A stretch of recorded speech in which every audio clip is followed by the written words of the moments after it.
Hello दोस्तों, कैसे हो दोस्तों। आप सभी का 12वीं क्लास की केमिस्ट्री की क्लासेज में हार्दिक स्वागत है। दोस्तों, मेरा नाम संतोष साहू है। दोस्तों, हम पढ़ रहे हैं 12th क्लास की केमिस्ट्री का चैप्टर नंबर 1, जिसका नाम है सॉलिड स्टेट ठोस अवस्था। दोस्तों, हम लास्ट क्लास में त्रिविम निबिड़ संकुलित संरचना का अध्ययन कर रहे थे।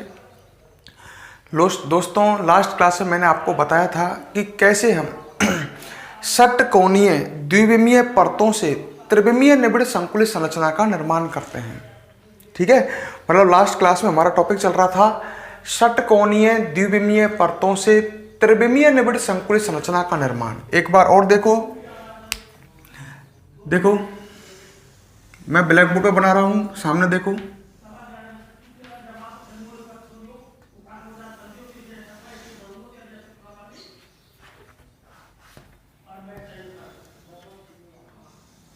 सामने देखो।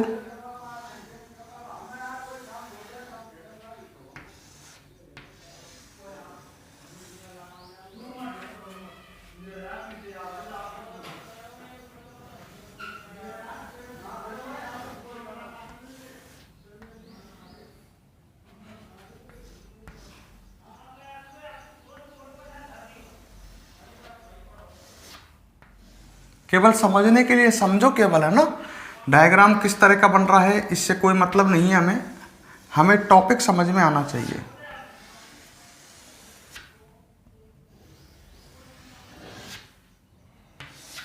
ठीक है, ये एक षटकोणीय द्विविमीय परत है। एक गोला अपने निकट के 6 गोलों को स्पर्श कर रहा है। इस षटकोणीय द्विविमीय परत के गर्तों में हमने दूसरी षटकोणीय द्विविमीय परत रखी थी। एक ही हो गया, और इसकी गर्त इनमें दूसरी परत रखी थी। दूसरी परत को मैं थोड़ा गहरा रख रहा हूं जिससे वो आपको दिखाई दे।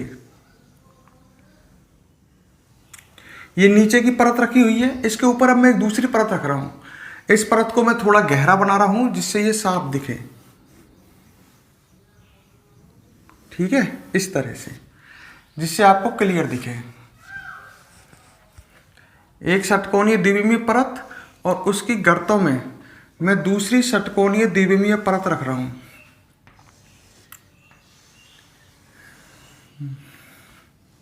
मैं इसको गहरा कर दूंगा, अभी एक बार बना लेता हूं। ठीक है, इतना ही बना रहा हूं, ज्यादा में दिक्कत आती है। देखो इधर, इसको और गहरा कर देते हैं।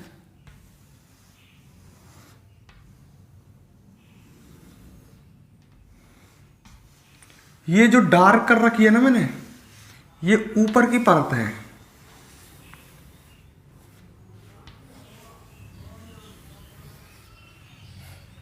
ठीक है, और डार्क कर देता हूं।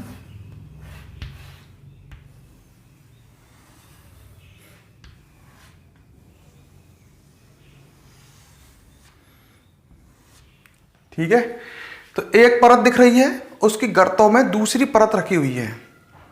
क्लियर। अब देखो, तो जब एक षटकोणीय द्विविमीय परत की गर्तों में दूसरी परत रखते हैं तो दो तरह की रिक्तियां बनती हैं। ये आपको बताया था, एक चतुष्फलकीय और एक अष्टफलकीय। जैसे ये रिक्ति की बात करें, ये रिक्ति चतुष्फलकीय रिक्ति है। चतुष्फलकीय रिक्ति वह होती है जो 4 गोलों से घिरी होती है। ये देखो, 4 गोलों से घिर रही है, 3 गोले नीचे के और 1 गोला ऊपर से आ रहा है। ये चतुष्फलकीय रिक्ति है। चतुष्फलकीय रिक्ति भी 2 तरह की होती हैं। कुछ का मुख नीचे की ओर, इसका मुख नीचे की ओर है क्योंकि ये ऊपर से बंद है। क्लियर। और ये चतुष्फलकीय रिक्ति है, देखो, ये भी देखो 4 गोलों से घिर रही है। 3 गोले ऊपर के दिख रहे हैं, ये 3 वाले, और 1 गोला पीछे से बंद कर रहा है। पर इस चतुष्फलकीय रिक्ति का मुख किधर की ओर आ रहा है? ऊपर की ओर, क्योंकि नीचे से बंद है। तो चतुष्फलकीय रिक्तियां 2 तरह की बनती हैं। 4 गोलों से घिरी होती हैं, 2 तरह की बनती हैं। कुछ का मुख नीचे की ओर और कुछ का मुख ऊपर की ओर। सही है। ये चतुष्फलकीय रिक्ति है, इसका मुख नीचे की ओर है, ऊपर से बंद है, और इसका मुख ऊपर की ओर है क्योंकि नीचे से बंद है। और एक बनती है अष्टफलकीय रिक्तियां, जो कितने गोलों से घिरी होती हैं? 6। इस रिक्ति को देखो, ये अष्टफलकीय रिक्ति है। यहाँ पर ये 6 गोलों से घिर रही है। 3 गोले आप नीचे की परत के देखो, 1, 2 और 3 गोले ऊपर आ रहे हैं। यहां देख लो, 6 गोलों से घिरी हुई, 3 गोले ये नीचे की परत के हैं और 3 गोले इसके ऊपर की परत के आ रहे हैं। तो अष्टफलकीय और चतुष्फलकीय 2 तरह की रिक्तियां बनती हैं। मैंने लास्ट क्लास में तीसरी परत को, आपको ध्यान होगा, चतुष्फलकीय रिक्तियों में रखा था। जब तीसरी परत को मैं चतुष्फलकीय रिक्ति में रखता हूं, ढंग से देखो तो मेरा हाथ पहली परत के गोले पर घूम रहा है, यही घूमेगा ना। इसका मतलब तीसरी परत बिल्कुल पहले परत के समान आएगी। अगर पहली परत को हम ए माने तो दूसरी बी और तीसरी वापस पुनः कौन आएगी, ए। आगे चतुष्फलकीय रिक्तियों में परतों को रखते चले जाएं तो हमें परतों की ए बी व्यवस्था मिलेगी और एक त्रिविम निबिड़ संकुलित संरचना का निर्माण होगा, जिसके ऊपर सहसंयोजन संख्या लास्ट में भी समझाया था कितनी आती है, 12 आती है। क्लियर। और इस त्रिविम निबिड़ संकुलित संरचना की एकक कोष्टिका बताई थी, षटकोणीय एकक कोष्टिका। और ध्यान आ गया होगा, इस त्रिविम निबिड़ संकुलित संरचना को षटकोणीय निबिड़ संकुलित संरचना कहते हैं। यहां तक क्लियर। अब हम जो दोस्तों कल तो यहां तक पढ़ चुके थे, तीसरी परत को मैंने चतुष्फलकीय रिक्तियों में रखा था। अब मैं तीसरी परत को अष्टफलकीय रिक्तियों में रखता हूं। जैसे देखो ये अष्टफलकीय रिक्ति है, सही है। अष्टफलकीय रिक्ति कैसे है, 3 गोले नीचे दिख रहे होंगे, 3 गोले ऊपर दिख रहे होंगे। अब मैं तीसरी परत को अष्टफलकीय रिक्ति में रखता हूं। देखो अष्टफलकीय रिक्ति में तीसरी परत को रखने जा रहा हूं। जब मैं तीसरी परत को अष्टफलकीय रिक्ति में रखता हूं तो तीसरी परत बिल्कुल अलग मिलती है। ये पहली परत, इसको अगर ए माने तो ये पहली परत का गोला है, ये दूसरी परत और ये तीसरी परत सी। भाई तीसरी परत का गोला किसी अन्य परत के गोले के ऊपर थोड़ी आ रहा है, तो यहां पर परतों की कौन सी व्यवस्था मिले कि ए बी सी। मेरी बात समझो। जब मैं तीसरी परत को अष्टफलकीय रिक्ति में रखता हूं तो तीसरी परत पहली और दूसरी परत दोनों से भिन्न प्राप्त होती है। तीसरी परत का गोला किसी अन्य गोले के सामने नहीं है। तो जब तीसरी परत को हम अष्टफलकीय रिक्ति में रखते हैं तो तीसरी परत बिल्कुल भिन्न, तीसरी परत जो होगी वो बिल्कुल भिन्न मिलेगी। क्लियर। मतलब अगर हम पहली परत को ए माने तो दूसरी बी, तीसरी सी। आगे आप अष्टफलकीय रिक्तियों में इस तरह से परतों को रखते चले जाओगे तो आपको परतों की ए बी सी व्यवस्था मिलेगी। अच्छा, अगली बात आई कि साहब इसकी उपसहसंयोजन संख्या कितनी है। इस निबिड़ संकुलित संरचना की भी उपसहसंयोजन संख्या कितनी होगी, 12। इसकी भी उपसहसंयोजन संख्या कितनी होगी, 12 होगी। ध्यान रखें, नहीं तो एक बार समझना चाहें तो आप समझ सकते हैं अगर कोशिश करें तो। ठीक है। जैसे मैं इस गोले को ले लेता हूं, तीसरी परत के को जो अभी रखा था मैंने, ये बगल में आपको पता ही है 6 गोलों को स्पर्श करेगा। बगल में कितने गोलों को स्पर्श करेगा, 6। अरे षटकोणीय निबिड़ संकुलित संरचना है, 3 गोले इसके नीचे आ रहे हैं, 3। सही है, 3 गोले इसके नीचे आ रहे हैं। अब इसके ऊपर जो परत आएगी वो बिल्कुल ए के जैसी तो आएगी।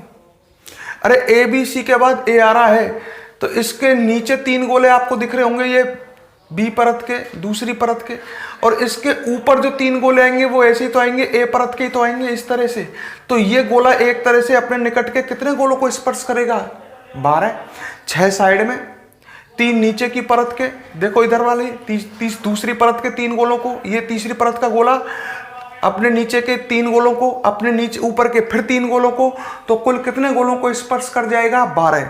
तो आप याद रखें, जो ये त्रिविम निबिड़ संकुलित संरचना बनेगी, जब तीसरी परत को हम अष्टफलकीय रिक्ति में रखते हैं तो जो त्रिविम निबिड़ संकुलित संरचना बनेगी उसकी दोस्तों उपसहसंयोजन संख्या भी उसकी भी कितनी आएगी, 12 आएगी। ये इस चैप्टर का सबसे जटिल टॉपिक है। जटिल टॉपिक क्यों है, बोरिंग टॉपिक है, जटिल क्यों है, क्योंकि इसमें 3 विमाएं चल रही हैं। आप दोस्तों समझ सकते हो, लंबाई भी है, चौड़ाई भी है और ऊंचाई भी है। ब्लैक बोर्ड पर समझाने में आपको दिक्कत आती है क्योंकि यहाँ पर सभी कलर ग्रीन बोर्ड पर एक जैसे लगते हैं। ठीक है, तो दिक्कत आती है इसको समझने में। क्लियर। तो अब मैं बात को दोबारा करता हूं। हमने तीसरी परत को अष्टफलकीय रिक्ति में रखी थी, तो तीसरी परत पहली और दूसरी परत से भिन्न, बिल्कुल भिन्न प्राप्त होती है। आगे तीसरी परत में ही अष्टफलकीय रिक्तियों को आगे तीसरी परत को अपन ने कहां रखा था, दोबारा बोलता हूं, अष्टफलकीय रिक्ति में। आगे अष्टफलकीय रिक्तियों में परतों को रखते चले जाए तो एबीसी व्यवस्था मिलेगी। एक त्रिविम निबिड़ संकुलित संरचना का क्या होगा, निर्माण, उसकी उपसहसंयोजन संख्या क्या आएगी, 12। जो ये त्रिविम निबिड़ संकुलित संरचना बनेगी, इसकी उपसहसंयोजन संख्या 12 आएगी, इसकी भी। और इसकी एकक कोष्टिका आप डायरेक्ट याद रखें, इसकी एकक कोष्टिका आएगी फलक केंद्रित घनीय एकक कोष्टिका। कौन सी आएगी? फलक केंद्रित घनीय। जब इसमें फलक केंद्रित घनीय एकक कोष्टिका आएगी तो इसकी इस त्रिविम निबिड़ संकुलित संरचना का नाम है फलक केंद्रित घनीय निबिड़ संकुलित संरचना। दोबारा सुन लो, एक षटकोणीय द्विविमीय परत, उसकी गर्तों में दूसरी षटकोणीय द्विविमीय परत, और तीसरी परत को रखा हमने कहां पर? अष्टफलकीय रिक्तियों में। तो तीसरी परत पहली और दूसरी परत से बिल्कुल भिन्न प्राप्त होती है, अर्थात पहली परत को हम ए माने तो दूसरी परत बी, तीसरी परत सी प्राप्त होती है। आगे अष्टफलकीय रिक्तियों में परतों को व्यवस्थित करते जाएं तो परतों की यही व्यवस्था आगे चलेगी, A B C A B C. ध्यान करें, जब हमने तीसरी परत को चतुष्फलकीय रिक्ति में रखा था तो तीसरी परत पहले जैसी आ गई थी, ए बी के बाद ए आ गया था। यहां तीसरी परत को जब अष्टफलकीय रिक्ति में रखा है तो तीसरी परत बिल्कुल भिन्न मिली है, ए बी सी। तो यहां परतों की ए बी सी व्यवस्था मिलेगी। जो ये त्रिविम निबिड़ संकुलित संरचना बनेगी, इसकी भी उपसह संयोजन संख्या कितनी आएगी? 12। इसमें एकक कोष्टिका कौन सी बताई थी आपको अभी? इसमें बताई थी फलक केंद्रित घनीय एकक कोष्टिका। तो इसका नाम है, इस त्रिविम निबिड़ संकुलित संरचना का, फलक केंद्रित घनीय निबिड़ संकुलित संरचना, या इसको केवल घनीय निबिड़ संकुलित संरचना भी कहते हैं। ठीक है, यहां तक नोट करें, फिर आगे बात करते हैं। लिखो, चलो अगली हेडिंग डालो। तीसरी परत को, हेडिंग, तीसरी परत को अष्टफलकीय रिक्तियों में रखने पर, तीसरी परत को अष्टफलकीय रिक्तियों में रखने पर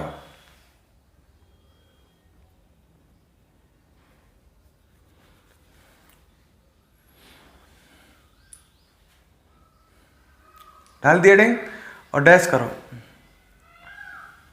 तीसरी परत को अष्टफलकीय रिक्तियों में रखने पर, लिखो इसमें, लिखो, जब तीसरी परत को अष्टफलकीय रिक्तियों में रखते हैं,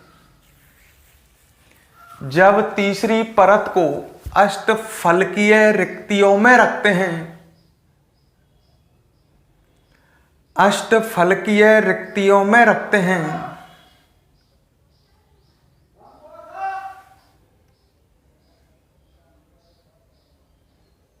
अष्टफलकीय रिक्तियों में रखते हैं, तो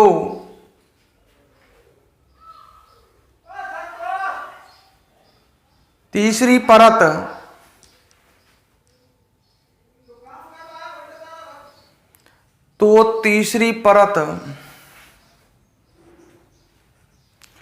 पहली व दूसरी परत से भिन्न प्राप्त होती है।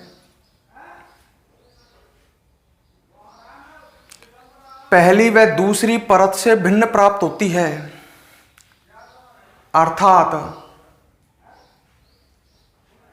भिन्न प्राप्त होती है, अर्थात यदि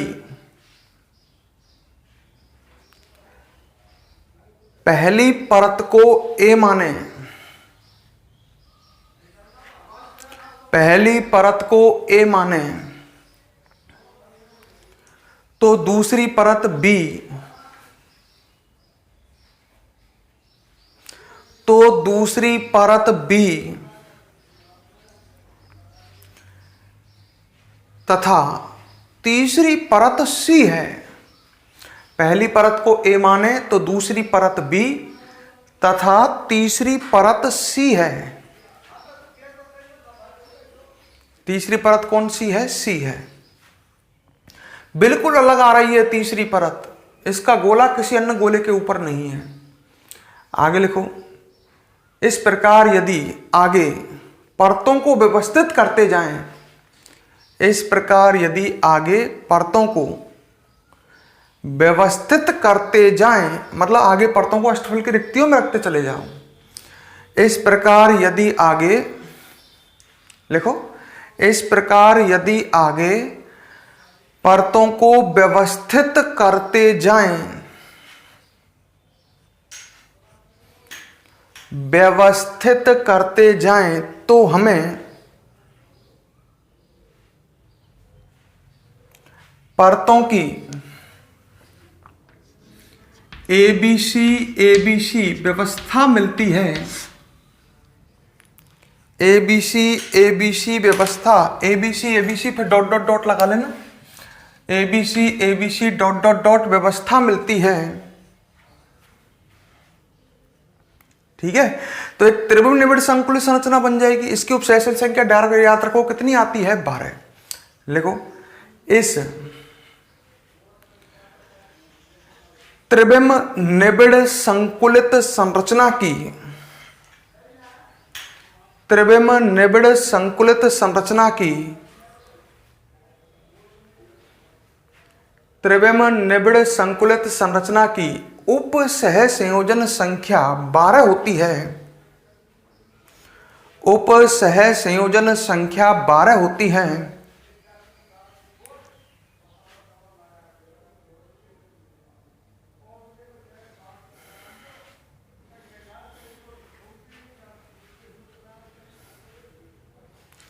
उप सह संयोजन संख्या 12 होती है। ठीक है, मतलब एक गोला कितने गोलों को स्पर्श करता है, 12 गोलों को। और एक बात और लिख लो इसमें, उपसंयोजन संख्या 12 होती है। और एक बात और लिख लो, इस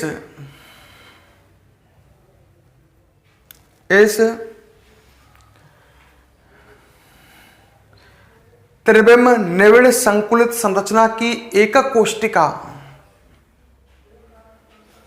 इस त्रिविम निबिड़ संकुलित संरचना की एकक कोष्टिका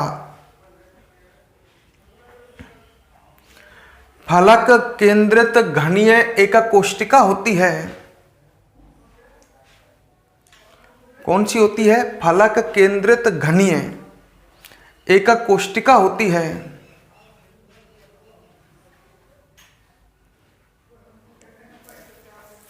ठीक है, आगे लिखो, इस त्रिविम निबिड़ संकुलित संरचना को,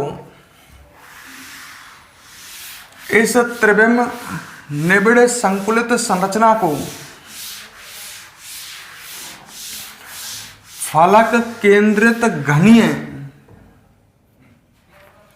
फलक केंद्रित घनीय कोष्टक में एफसीसी, क्लियर कर लो। एफ का मतलब होता है फेस, सी का मतलब होता है सेंटर्ड, और घनीय क्यूबिक। हिंदी में बोले तो क्या हो जाएगा? फेस का मतलब फलक, सेंटर्ड का मतलब केंद्रित, और क्यूबिक का मतलब घनीय। तो इस त्रिविम निबिड़ संकुलित संरचना में फलक केंद्रित घनीय का कोष्टिकाएं हैं, तो इसका नाम हो जाएगा फेस सेंटर्ड क्यूबिक, मतलब एफसीसी। शॉर्ट याद रखें, एफसीसी, फलक केंद्रित घनीय, या एफसीसी लिख लिया कोष्टक में, या घनीय, घनीय दो नाम है के, फलक केंद्रित घनीय या घनीय निबिड़ संकुलित संरचना, घनीय निबिड़ संकुलित संरचना। घनीय का मतलब हो गया क्यूबिक, निबिड़ का मतलब हो गया क्लोज्ड, और संकुलित का मतलब हो गया पैक्ड। तो यहां से भी एक शॉर्ट नेम बना सकते हैं, सीसीपी, फलक केंद्रित, हाँ, घनीय निबिड़ संकुलित संरचना कोष्टक में लिख सकते हो सीसीपी, घनीय क्यूबिक निबिड़ क्लोज्ड संकुलित पैक्ड। तो यहाँ के दो नाम हो गए, एफसीसी या सीसीपी, फलक केंद्रित घनीय या घनीय निबिड़ संकुलित संरचना कहते हैं, सीसीपी। क्लियर? अब इसको शॉर्ट में समझो रे, बड़ा पेचीदा मामला था, काम इतना आता नहीं है और कंफ्यूजन ज्यादा, तो इसको बड़ा पेचीदा मामला था, इसको शॉर्ट में समझते हैं। देखो ब्लैक बोर्ड पर, हाँ हाँ हाँ, यहाँ सामने देखो, देखो जब हमने षटकोणीय द्विविमीय परत ली थी, जब हमने तीसरी परत को चतुष्फलकीय रिक्तियों में रखा था, तीसरी परत को कहां रखा था? चतुष्फलकीय रिक्तियों में, तो बनी थी HCP, मतलब षटकोणीय निबिड़ संकुलित संरचना। जिसकी एकक कोष्टिका कौन सी थी? षटकोणीय एकक कोष्टिका। ये संरचना बनी थी एससीपी, षटकोणीय निबिड़ संकुलित संरचना, जिसमें एकक कोष्टिका कौन सी थी? षटकोणीय। जब हमने तीसरी परत को अष्टफलकीय रिक्तियों में रखा था तो बनी एफसीसी या सीसीपी, फलक केंद्रित घनीय या घनीय निबिड़ संकुलित संरचना, जिसकी एकक कोष्टिका कौन सी थी? फलक केंद्रित घनीय। दोबारा सुन लो, इतना समझा है, इसका ये रिजल्ट है। इसमें कौन सी बनी थी? इसमें एकक कोष्टिका कौन सी थी? षटकोणीय एकक कोष्टिका। दोबारा सुन लो, जब हमने तीसरी परत को चतुष्फलकीय रिक्तियों में रखा था तो षटकोणीय निबिड़ संकुलित संरचना एचसीपी बनी थी, जिसमें षटकोणीय एकक कोष्टिकाएं थी। जब हमने तीसरी परत को अष्टफलकीय रिक्तियों में रखा था तो फलक केंद्रित घनीय एफसीसी या घनीय निबिड़ संकुलित संरचना सीसीपी बनी थी, जिसमें फलक केंद्रित घनीय एकक कोष्टिकाएं हैं। दोनों की उपसहसंयोजन संख्या कितनी है? 12। मतलब इन दोनों में एक अवयवी कण अपने निकट के 12 अवयवी कणों को क्या करता है? स्पर्श करता है। इसकी भी 12 है और इसकी भी। तो कंक्लूजन यह है, लास्ट में आपको ये याद रखना है, एक षटकोणीय द्विविमीय परत, उसकी गर्तों में, ढंग से सुन लो, एक षटकोणीय द्विविमीय परत, उसकी गर्तों में दूसरी षटकोणीय द्विविमीय परत। अब तीसरी परत को रखेंगे तो सोचेंगे दो तरह की रिक्तियां होंगी अपने पास, चतुष्फलकीय और अष्टफलकीय। जब तीसरी परत को चतुष्फलकीय रिक्तियों में रखते हैं तो षटकोणीय निबिड़ संकुलित संरचना एचसीपी बनती है, जिसमें षटकोणीय कोष्टिकाएं होती हैं। और यदि तीसरी परत को हम अष्टफलकीय रिक्तियों में रखते हैं तो फलक केंद्रित घनीय या सीसीपी, घनीय निबिड़ संकुलित संरचना बनती है, जिसकी एकक कोष्टिकाएं होती हैं फलक केंद्रित घनीय एकक कोष्टिकाएं। यहां तक क्लियर? ये बड़ा ऊटपटांग से टॉपिक था और इसको यही फिनिश कर देते हैं, ज्यादा इसमें दिमाग लगाते नहीं हैं। तो यहां तक दोस्तों हमने पढ़ी निबिड़ संकुलित संरचना। अब जो टॉपिक हम पढ़ेंगे वो इंटरेस्टिंग है और समझने लायक है। अब आप बोरियत नहीं महसूस करोगे, क्योंकि इसमें बोरियत थी। देखो अब सामने ध्यान दो, बात करता हूं मैं आगे।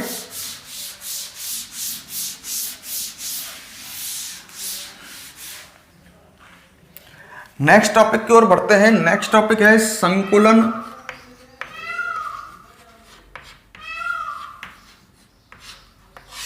क्षमता।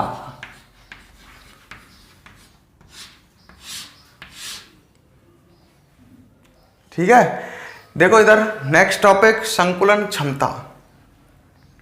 बात आई साहब, संकुलन क्षमता क्या है? बड़े ध्यान से, इसको इंग्लिश में बोलते हैं पैकिंग कैपेसिटी।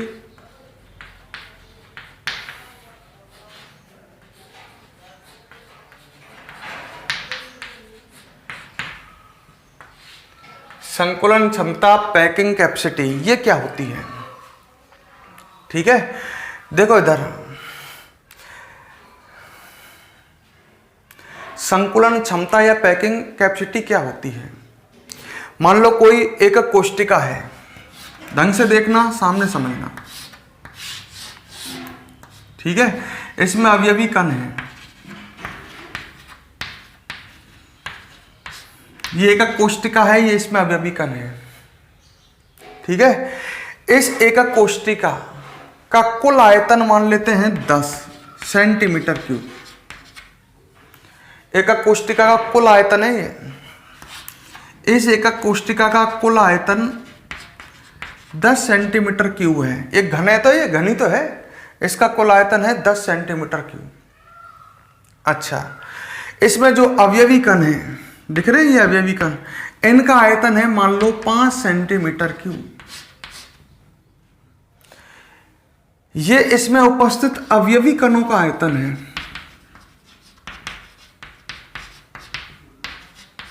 तो मैं दो बात कही, दिमाग से समझो। ये एक कोष्टिका है आपके सामने, इसका कुल आयतन है 10 सेंटीमीटर क्यूब, और इसमें जो अवयवी कण है उनका आयतन है 5 सेंटीमीटर क्यूब।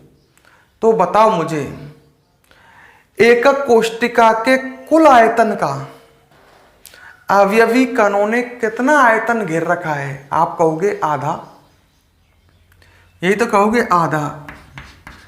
दोबारा सुनो, एकक कोष्टिका के कुल आयतन का, कुल आयतन 10 है, अवयवी कणों ने कितना आयतन घेर रखा है? अवयवी कणों ने आपको पता है 5 आयतन घेर रखा है।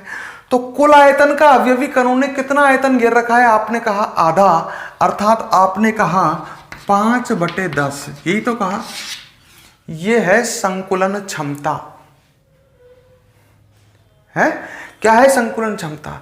मैं दोबारा कहता हूं, इस एकक कोष्टिका का कुल आयतन कितना है? 10। और अवयवी कणों ने कितना आयतन घेर रखा है? आपने कहा 5। तो कुल आयतन का अवयवी कणों ने कितना आयतन घेर रखा है? आपने कहा आधा, मतलब 5/10। ये संकुलन क्षमता है। तो अपन कह सकते हैं, इसको परिभाषित कर सकते हैं कि संकुलन क्षमता क्या होती है। संकुलन क्षमता होती है किसी एकक कोष्टिका के कुल आयतन का, जो मैंने समझाया उसको ही परिभाषा का रूप दे रहा हूं, किसी एकक कोष्टिका के कुल आयतन का अवयवी कणों द्वारा घेरा गया आयतन। आपने वही तो कहा, आधा, वही तो है। किसी एकक कोष्टिका के कुल आयतन का अवयवी कणों द्वारा घेरा गया आयतन। कुल आयतन का अवयवी कणों ने कितना आयतन घेर रखा है? आधा, वही तो संकुलन क्षमता है। तो परिभाषा बन गई, किसी एकक कोष्टिका के कुल आयतन का अवयवी कणों द्वारा घेरा गया आयतन उस एकक कोष्टिका की क्या कहलाती है? संकुलन क्षमता। याद कर लो परिभाषा, एक बार और रिपीट कर देता हूं। किसी एकक कोष्टिका के कुल आयतन का, भाई इसमें खाली जगह भी तो है, बीच बीच में रिक्तिकाएं भी तो हैं। तो किसी एकक कोष्टिका के कुल आयतन का अवयवी कणों द्वारा घेरा गया आयतन उस एकक कोष्टिका की संकुलन क्षमता कहलाती है। और इसका फॉर्मूला हो जाएगा, ऊपर किसका आयतन आएगा? अवयवी कणों का आयतन, बटे में क्या आएगा? कुल आयतन। संकुलन क्षमता निकालनी है तो फॉर्मूला यही तो बनेगा, अवयवी कणों का आयतन बटे कुल आयतन। हेडिंग डालो, लिखो हेडिंग डालो, संकुलन क्षमता, पैकिंग कैपेसिटी। पैकिंग कैपेसिटी यहां से टॉपिक इंटरेस्टिंग एक टॉपिक आया था जो बोरिंग कर रहा था हमें, निविड़ संकुलित संरचना। ठीक है, तो अब अगले दिन डाल लो, संकुलन क्षमता पैकिंग कैपेसिटी। लिखो इसमें, लिखो किसी एकक कोष्टिका के, किसी एकक कोष्टिका के कुल आयतन का, किसी एकक कोष्टिका के कुल आयतन का, कुल आयतन का अवयवी कणों द्वारा घेरा गया आयतन, अवयवी कणों द्वारा घेरा गया आयतन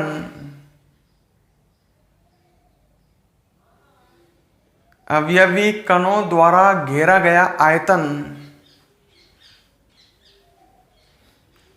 कुल आयतन का अवयवी कणों द्वारा घेरा गया आयतन उस एकक कोष्टिका की संकुलन क्षमता कहलाती है। उस एकक कोष्टिका की संकुलन क्षमता कहलाती है। तो संकुलन क्षमता का फॉर्मूला भी लिख सकते हैं। ठीक है, क्या फॉर्मूला हो जाएगा? 5/10 या 1/2 ही तो है संकुलन क्षमता। तो संकुलन क्षमता का फॉर्मूला बन जाएगा, एकक कोष्टिका की संकुलन क्षमता। यही पढ़ रहे हो आप? तो एकक कोष्टिका की संकुलन क्षमता का फॉर्मूला बन जाएगा, एकक कोष्टिका में उपस्थित अवयवी कणों का आयतन बटे एकक कोष्टिका का कुल आयतन, अवयवी कणों का आयतन बटे कुल आयतन। तो फॉर्मूला बन जाएगा, डायरेक्ट लिख देता हूं, अवयवी कणों का आयतन, जो भी उसमें अवयवी कण है उनका आयतन बटे कुल आयतन।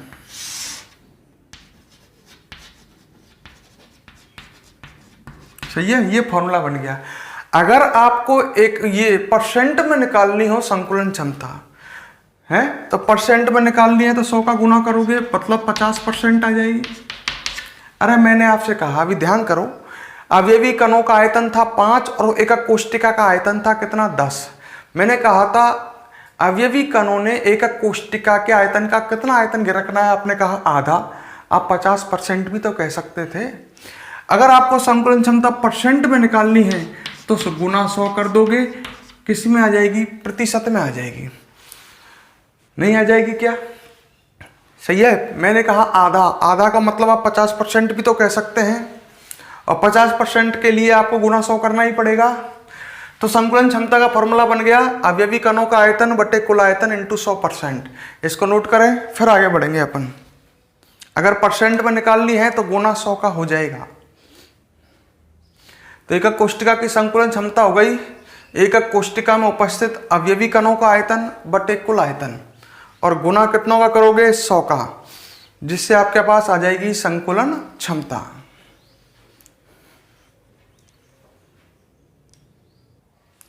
फटाफट नोट करें, वीडियो को पॉज करके नोट कर लें,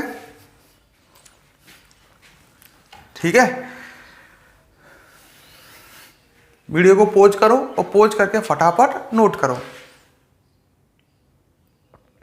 तो संकुलन क्षमता का फॉर्मूला डायरेक्ट याद रखें, अवयवी कणों का आयतन बटे कुल आयतन। परसेंट में आपको निकालनी हो संकुलन क्षमता तो गुना कितना कर दोगे? 100 का, जिससे संकुलन क्षमता आ जाएगी आपके पास प्रतिशत में, ठीक है। अब इसके बाद आगे हम बढ़ते हैं। अब इसको ढंग से समझना भाई।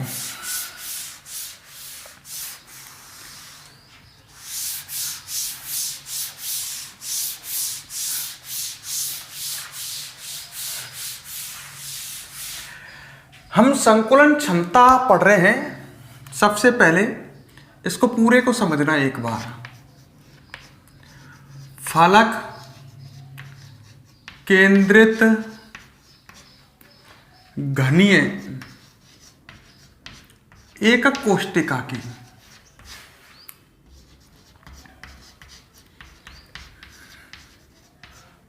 संकुलन क्षमता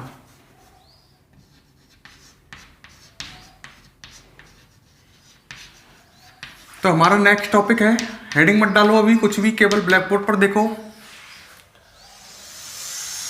फलक केंद्रित घनीय एकक कोष्टिका की संकुलन क्षमता हमें ज्ञात करनी है, ठीक है।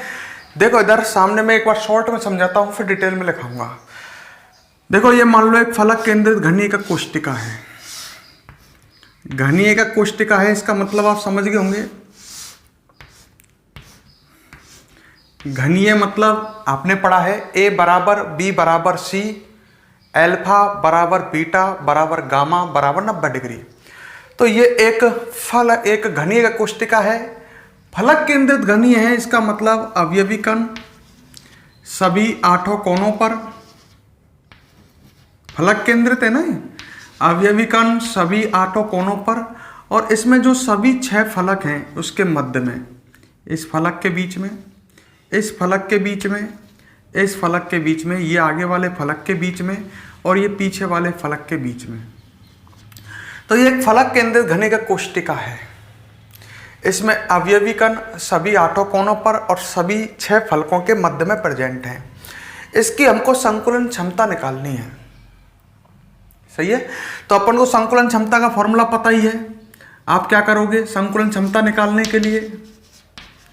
भाई आपको संकुलन क्षमता निकालनी है तो फॉर्मूला पता है आपको, अवयवी कणों का आयतन बटे कुल आयतन। इसमें अवयवी कण कितने हैं? लड़के ने कहा इसमें अवयवी कण है 4, आपको पहले पढ़ाया है मैंने। फलक केंद्रित घनीय एकक कोष्टिका में अवयवी कणों की संख्या, अवयवी कण 4 होते हैं, ये आप पहले पढ़ चुके हो। तो इसमें अवयवी कण कितने हो गए? 4, सही है। एक कोणों पर ध्यान करो और 3 फलकों पर। तो अपन को पहले चाहिए अवयवी कणों का आयतन। इसमें अवयवी कण 4 हैं। प्रत्येक अवयवी कण को एक गोला मान लेते हैं r त्रिज्या का। प्रत्येक अवयवी कण को एक r त्रिज्या का गोला मान लेते हैं, सही है। तो जब ये प्रत्येक अवयवी कण को मैंने एक गोला माना है तो गोले का आयतन कितना होता है? आपने पढ़ा होगा 4/3 पाई आर क्यू। ये गोले का आयतन होता है, आपने पढ़ा होगा। गोले का आयतन का फॉर्मूला होता है 4/3 पाई आर क्यू। तो इसमें अपन को संकुलन क्षमता निकालनी है तो ऊपर आएगा अवयवी कणों का आयतन, यही आएगा। ऊपर अवयवी कणों का आयतन आएगा और बटे में क्या आएगा, कुल आयतन। ऐसे निकालोगे ना भाई, संकुलन क्षमता निकाल रहे हैं, अवयवी कणों का आयतन बटे कुल आयतन। इसमें अवयवी कण कितने हैं, 4, और प्रत्येक अवयवी कण को मैंने एक स्मॉल r त्रिज्या का गोला मान लिया है। तो एक गोले का आयतन जब 4/3 पाई r क्यू है, तो 4 गोलों का आयतन कितना हो जाएगा, 4/3 पाई r क्यू। सोच लो पहले, ये अवयवी कणों का आयतन हो गया भाई, एक अवयवी कण का आयतन हो गया 4/3 पाई r क्यू, गोला माना है मैंने इसे। तो 4 गोले हैं इसमें, एक तरह से 4 अवयवी कण हैं, तो अवयवी कणों का आयतन हो गया 4 × 4/3 पाई r क्यू बटे कुल आयतन। ये घनी तो है, अरे ये पूरा एक घनी तो है, एक कोष्टिका, घनी एक कोष्टिका है, घन है, तो कुल आयतन कितना हो जाएगा, भुजा क्यू। आपको पता होगा घन का आयतन भुजा क्यू होता है। तो ऐसे ही तो करोगे आप, इस एकक कोष्टिका की, इस फलक केंद्रित घनी एकक कोष्टिका की आपको संकुलन क्षमता निकालनी है। तो यही तरीका होगा ना, अवयवी कणों का आयतन बटे कुल आयतन। इसमें 4 अवयवी कण हैं, 4 गोले हैं, और एक गोले का आयतन 4/3 पाई r क्यू है, तो 4 अवयवी कणों का आयतन इतना हो गया बटे कुल आयतन। अरे घन है तो कुल आयतन हो जाएगा इसका भुजा क्यू। अब इसको सॉल्व कर देंगे तो अपन को इसकी संकलन क्षमता आ जाएगी, पर सॉल्व करने के लिए हमें a और r में संबंध चाहिए। मेरी बात को समझो, किस किस में संबंध चाहिए, a क्या है, भुजा है घन की। घन में कितनी भुजा होती हैं, 12। अरे भुजा कह लो या घन के किनारे की लंबाई कह लो, ये सब a है। 12 किनारे ना इनमें। घन में आपको पता है सभी किनारों की लंबाई बराबर होती है, सभी भुजाओं की लंबाई बराबर होती है, ये भुजा है। तो हमको a में और r में संबंध चाहिए, इसको आगे सॉल्व करने के लिए। जैसे आपके पास आ जाए, मान ले a बराबर, मान लो 2r आ गया, मानने में क्या जा रहा है, जैसे a बराबर 2r आ जाए, मान लो आपके पास a का मान 2r है, तो यहां पर 2r की पावर 3 हो जाएगा, RQ से RQ करके ये पूरा सॉल्व होकर के कुछ ना कुछ आंसर आ जाएगा। सही है, तो इस तरह से हमको सॉल्व करना है। संकुलन क्षमता ऐसे निकालोगे आप, समझ लो, अवयवी कणों का आयतन बटे कुल आयतन। फिर हमको इसमें क्या भी चाहिए, a और r में संबंध भी चाहिए, ताकि आगे सॉल्व हो सके। जैसे a का मान 2r आ गया, तो यहाँ के a पे जगह 2r रख करके r से r काट करके RQ से RQ कट जाएगा और ये सॉल्व हो जाएगा और हमें आंसर मिल जाएगा। तो इस तरह से हमें सॉल्व करना है। अब एक बात बताओ, मैं इसको स्टार्ट करता हूँ, कुछ मत लिखो, केवल समझो। चलो भाई आप बताओ, फलक केंद्रित घनी एकक कोष्टिका की आप संकुलन क्षमता निकाल रहे हो, है? फलक केंद्र घनी एकक कोष्टिका में अवयवी कण सभी 8 कोनों पर तथा सभी 6 फलकों के मध्य में उपस्थित होते हैं। सही बात है या नहीं है? है। तो मैं इस बात को लिख सकता हूं, फलक, देखो कैसे सॉल्व करना है, पेपर में आ जाए तो जैसे मैं बता रहा हूं उसी तरह से हम लिख सकते हैं। फलक केंद्रित घनीय एकक कोष्टिका में, जो आप जानते हो, अभी कोई नई चीज नहीं लिखी आपने। फलक केंद्रित घनीय एकक कोष्टिका में अवयवी कण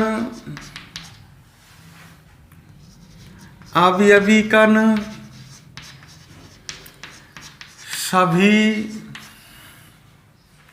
8 कोनों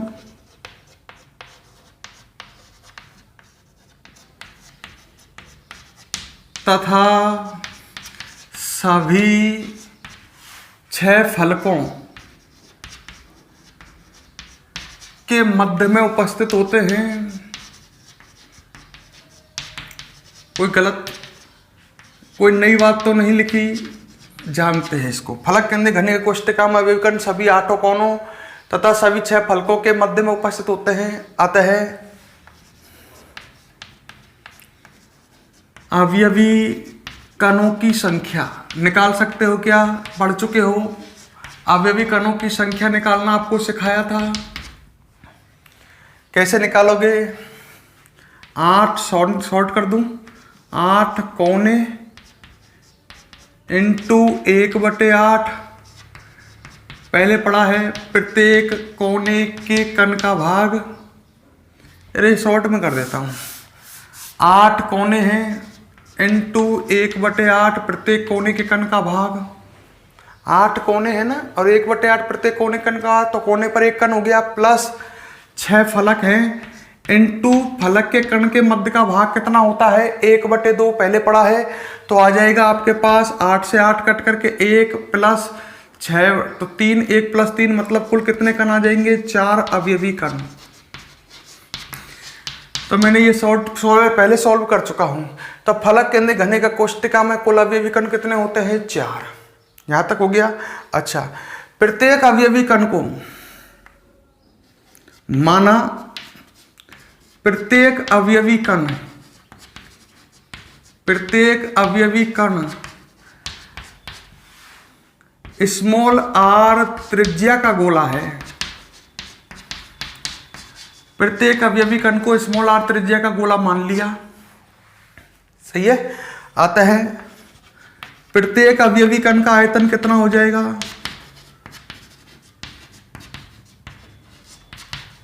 प्रत्येक अवयवी कण का आयतन, जब वो r त्रिज्या का गोला है तो प्रत्येक अवयवी कण का आयतन आपको पता है 4/3 πr³ हो जाएगा। क्लियर। आता है अवयवी कणों का आयतन कितना हो जाएगा, अवयवी कणों का आयतन हो जाएगा, उसमें अवयवी कण 4 ही है ना। सही है। अरे एक प्रत्येक अवयवी कण का आयतन 4/3 πr³ है, तो अवयवी कणों का आयतन कितना हो जाएगा, उसमें 4 अवयवी कण है, 4 × 4/3 πr³। यहां तक क्लियर है। यहां तक कोई समस्या है क्या। तो ये तो आपको पा गया अवयवी कणों का आयतन आ चुका है। भाई दोबारा समझ लो, फलक केंद्र घने के कोष्टिका में अवयवी कण सभी 8 कोनों पर और सभी 6 फलकों के मध्य में होते हैं। तो फलक केंद्र घने के कोष्टिका में अवयवी कणों की संख्या 4 होती है, ये आप पहले पढ़ चुके हो। मैंने प्रत्येक अवयवी कण को r त्रिज्या का गोला माना है, तो प्रत्येक अवयवी कण का आयतन कितना हो जाएगा, जब उसको गोला मान रहे हैं तो गोले का आयतन होता है 4/3 πr³। तो अतः अवयवी कणों का आयतन कुल कितना हो जाएगा 4 × 4/3 πr³। यहां तक लिख सकते हैं। यहां तक क्लियर समझ में आ रहा है। हेडिंग डालो और इसको यहां तक नोट करो फटाफट। हेडिंग डालो और यहां तक इसको नोट करें, फिर आप आगे समझेंगे। वीडियो को पॉज कर लो या जल्दी लिखो। चलो मैं लिखाता हूं, हेडिंग डालो। फलक केंद्रित घनीय एकक कोष्टिका की संकुलन क्षमता। डाले हेडिंग, फलक केंद्रित घनीय एकक कोष्टिका की संकुलन क्षमता।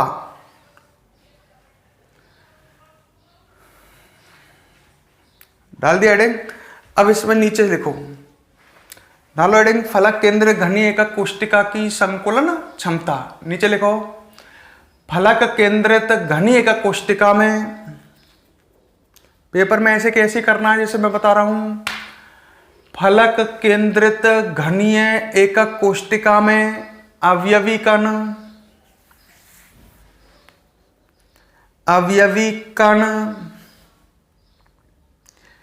सभी 8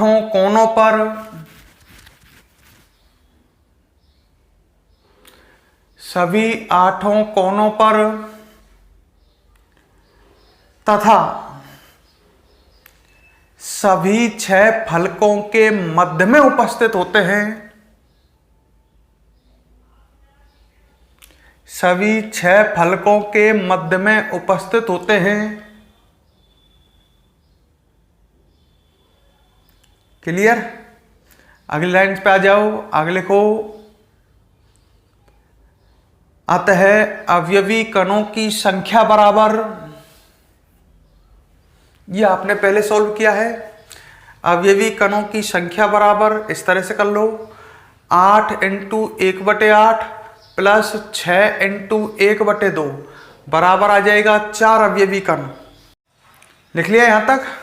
और लिख लो नीचे, माना प्रत्येक अवयवी कण स्मॉल r त्रिज्या का गोला है। माना प्रत्येक अवयवी कण स्मॉल r त्रिज्या का गोला है। अतः प्रत्येक अवयवी कण का आयतन बराबर 4/3 πr³।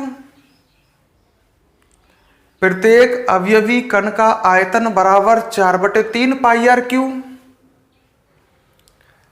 अतः अवयवी कणों का आयतन इतना हो जाएगा ना, अवयवी कणों का आयतन बराबर कितना हो जाएगा, 4 × 4/3 पाई आर क्यू। तो ये तो आ गया अपने पास अवयवी कणों का आयतन। क्लियर। अब इसको मिटा रहा हूं मैं, फिर आगे बढ़ेंगे। हाँ भाई, तो ये तो अवयवी कणों का आयतन आ गया, यहां तक तो समझ में आ गया होगा। 4 × 4/3 पाई आर क्यू, ये अवयवी कणों का आयतन है।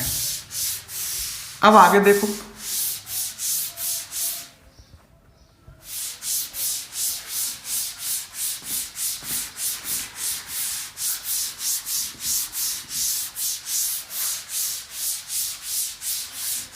देखो सामने, तो अवयवी कणों का आयतन तो आ चुका है 4 × 4/3 पाई आर क्यू।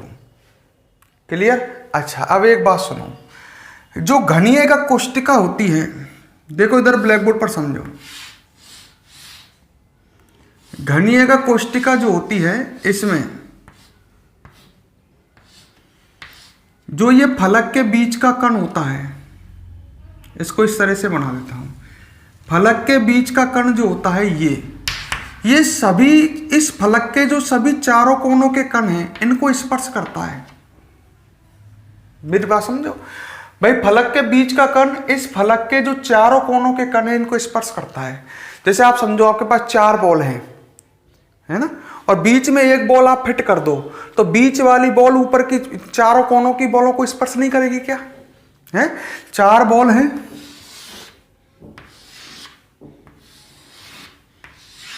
तो ये फलक के बीच का कण जो होता है ना, ये जैसे एक फलक है, तो फलक के बीच का कण जो है चारों कोनों के कणों को स्पर्श करता है। कौन सी एकक कोष्टिका में? फलक के। जैसे मैं बात कहूं, छत है, छत में जो बीचों बीच का कण होगा, फलक के घनीय एकक कोष्टिका में फलकों के बीच का कण होगा, छत के बीच का कण जो है इस फलक के चारों कोनों के कणों को स्पर्श करता है। तो इस बात को भी मैं लिख सकता हूं, आपके समझ में आ गई होगी, तो मैं लिख देता हूं, फलक केंद्रित घनीय एकक कोष्टिका में, बात को क्लियर समझ लेना, फलक केंद्रित घनीय एकक कोष्टिका में फलक के मध्य का कण, फलक के बीच का कण, समझ गए होंगे, ये फलक के मध्य का कण चारों कोनों के कणों को स्पर्श करता है। फलक के मध्य का कण उस फलक के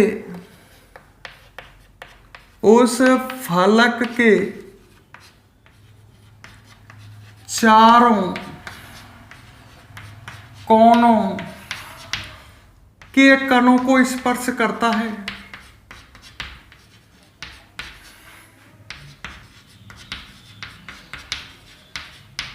क्लियर। फलक केंद्रीय घनीय कोष्टिका में फलक के बीच का कण उस फलक के चारों कोनों के कणों को स्पर्श करता है। यहां तक क्लियर है? अच्छा, अब देखो इधर मैं और इसको क्लियर करता हूं।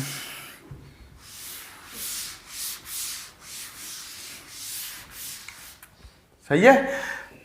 अब इधर देखो, सामने इधर बना रहा हूं मैं, फलक केंद्रीय घनीय कोष्टिका बना रहा हूं।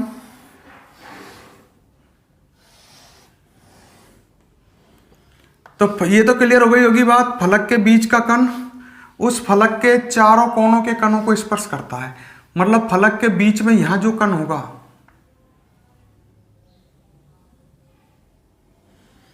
उस फलक के चारों कोनों के कणों को स्पर्श करेगा।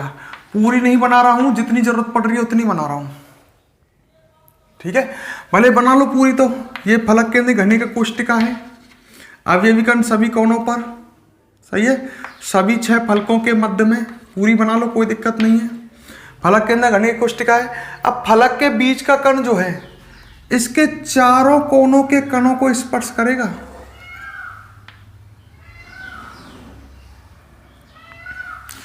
तो मैंने केवल फलक के बीच का कण इन 2 कोनों के कणों को स्पर्श करा दिया है, फलक के चारों कोनों के कणों को स्पर्श करता है, हालांकि यह फलक के बीच का कण।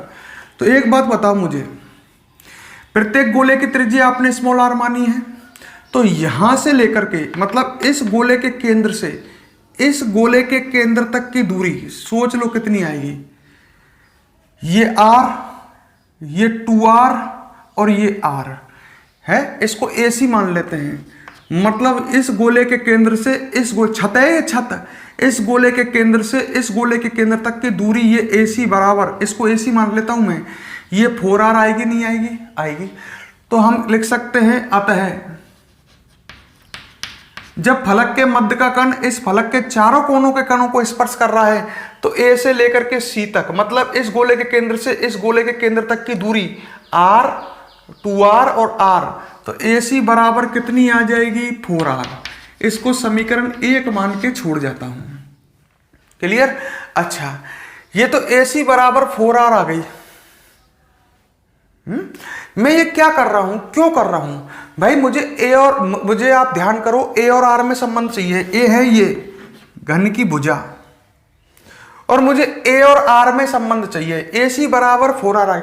आपको मैंने शुरू में स्टार्टिंग समझाया था, जब A और R में संबंध पता होगा तभी तो ये सॉल्व होगा। सही है? तो AC बराबर कितना आ गया? 4R। अच्छा, एक पाइथागोरस प्रमेय भी लगा सकते हैं। त्रिभुज बन रहा है और ढंग से देखें तो ABC ये एक समकोण त्रिभुज है। सही है?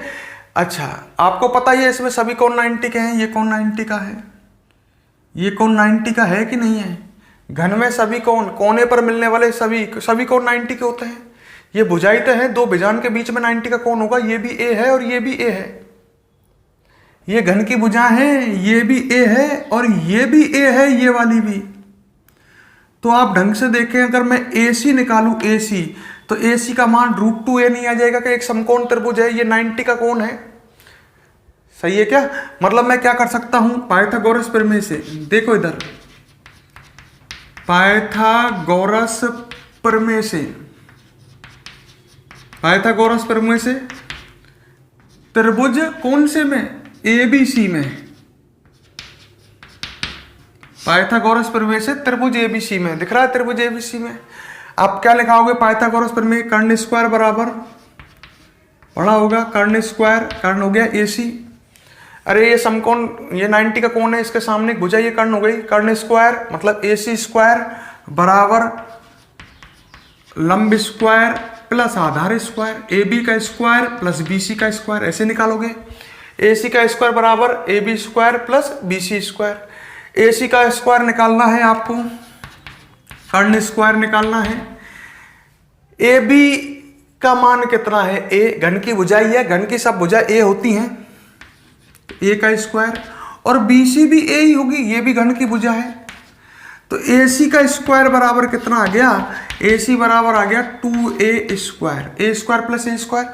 मुझे तो AC चाहिए, AC बराबर आ जाएगा √2A। सही है क्या? तो AC के दो मान आ गए। एक तो AC का मान 4R है, अरे यहां गोले के केंद्र से या गोले के केंद्र तक की दूरी 4R है, और पाइथागोरस से निकाला तो AC का मान आ गया √2A। अब मुझे नू बताओ, अतः मैं समीकरण 1/2 से, समीकरण 1/2 से है, AC का मान 4R भी है और AC का मान √2A भी है, तो अपन ऐसे लिख सकते हैं √2A बराबर 4R। ये A और R में संबंध है। समीकरण नंबर 3, फलक केंद्र घनीय कोष्टिका में A और R में संबंध। A है घन की भुजा और R है गोले की त्रिज्या। A और R में संबंध आ गया। सही है? तो अपन को A और R में रिलेशन चाहिए ना, इसलिए मैंने ज्ञात कर लिया। आपको शुरू में बताया था मैंने कि लास्ट में जब हम संकुलन क्षमता निकालेंगे तो हमें A और R में संबंध चाहिए, ये निकाल लिया। अब इसको यहां तक, इसको भी नोट कर लो, आगे बढ़ो फटाफट। वीडियो को या तो वीडियो को पॉज कर लो या इसको फटाफट लिख लो। लिखो, मैं बोल रहा हूं, चलो फटाफट बनाओ, वीडियो को पॉज करके या फटाफट इसे नोट करें, फिर आगे बढ़ेंगे अपन।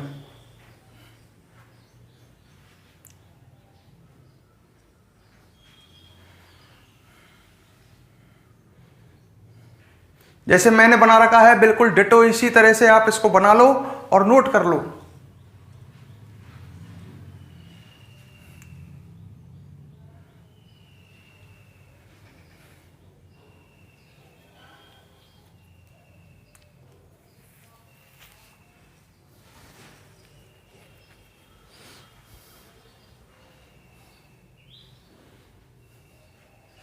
निकाल लिया, नोट कर लिया।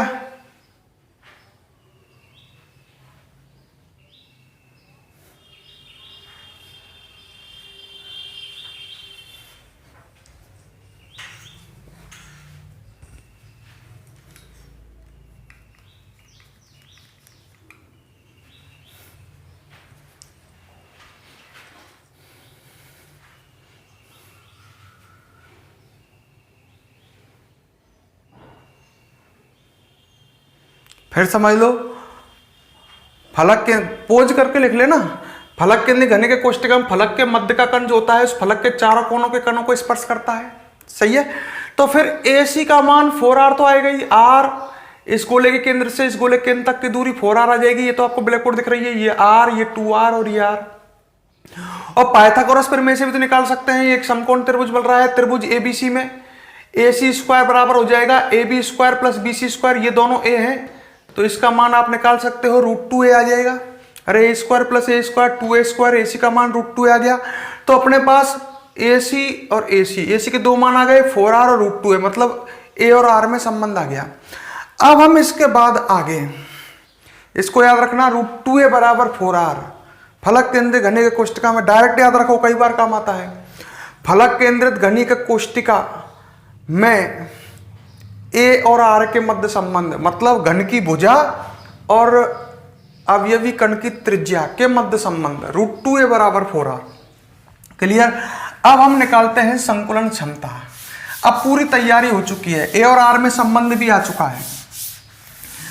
अब हम संकुलन क्षमता जैसे मैंने कराया है इसी तरह से आपको पेपर में करना है, आता है तो डिटो। संकुलन क्षमता हम निकालेंगे।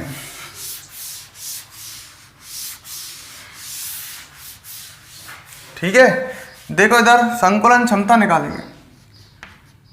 संकुलन क्षमता बराबर, फॉर्मूला याद है, फलक केंद्र घने के कोष्ठक संकुलन क्षमता निकाल रहे हैं तो फॉर्मूला है अवयवी कणों का आयतन बटे कुल आयतन। परसेंट में निकालना हो तो 100 का गुणा कर लेते हैं, है ना। फॉर्मूला तो यही है, अवयवी कणों का आयतन बटे कुल आयतन। परसेंट में निकालना हो तो 100 का गुणा। अवयवी कणों का आयतन बताओ मुझे, आपने निकाला है 4 अवयवी कण है और प्रत्येक अवयवी कण का आयतन 4 × 4/3 πr³ बटे कुल आयतन। कुल आयतन A³ हो जाएगा, भाई घन है, घन का कुल आयतन भुजा Q हो जाएगा। क्लियर है। अब आपको A और R में संबंध पता है, पता है क्या, तो हम लिख सकते हैं समीकरण 3 से। सही है, समीकरण 3 से इसको आप भले चाहो तो समीकरण नंबर कितना मान लो, 4 मान लोगे, कैसे भी अपने हिसाब से कर लो। समीकरण 3 से हमने पढ़ा है √2a बराबर क्या होता है 4r, तो a बराबर कितना हो जाएगा 4r/√2। क्लियर भाई, अपने पढ़ा है √2a बराबर 4r, तो a का मान 4r/√2 हो जाएगा। a का मान यहां रख दो, अब आगे लिख सकते हो a का मान समीकरण 4 में रखने पर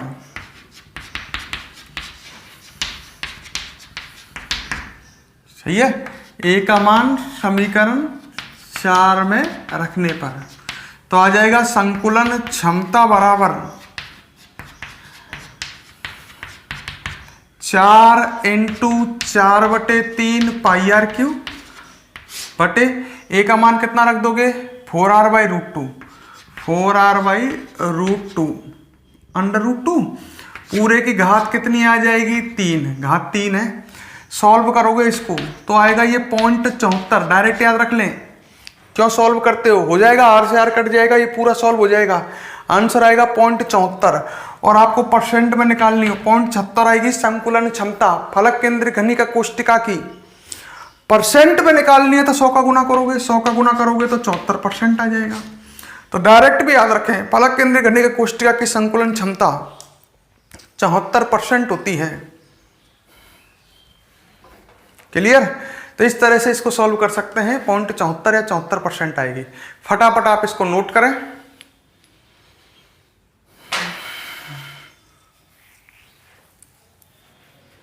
फटाफट इस तरह से देखो, मैंने संकुलन क्षमता का फॉर्मूला लिखा, अवयवी कणों का आयतन बटे कुल आयतन। अवयवी कणों का आयतन रख दिया बटे कुल आयतन हो जाएगा, घन है तो कुल आयतन भुजा क्यों। ए का मान आपको पता ही है, आप निकाल सकते हो, √2 बराबर आपने 4r पढ़ा है, तो ए का मान आ जाएगा 4r/√2। यहां रख दिया, रख करके इसको सॉल्व कर दिया तो 0.74 या 74% आई संकुलन क्षमता। इस तरह से आपको पेपर में निकालनी है, क्लियर। तो 0.74 या 74% आएगी, नोट करो फटाफट।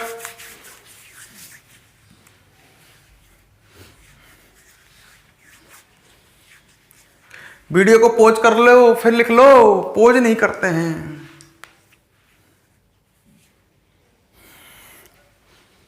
लिख लिया। अब हम आपसे विदा लेते हैं और अब हम आपसे नेक्स्ट क्लास में मिलेंगे, ठीक है। आप घर पर रहो, स्वस्थ रहो।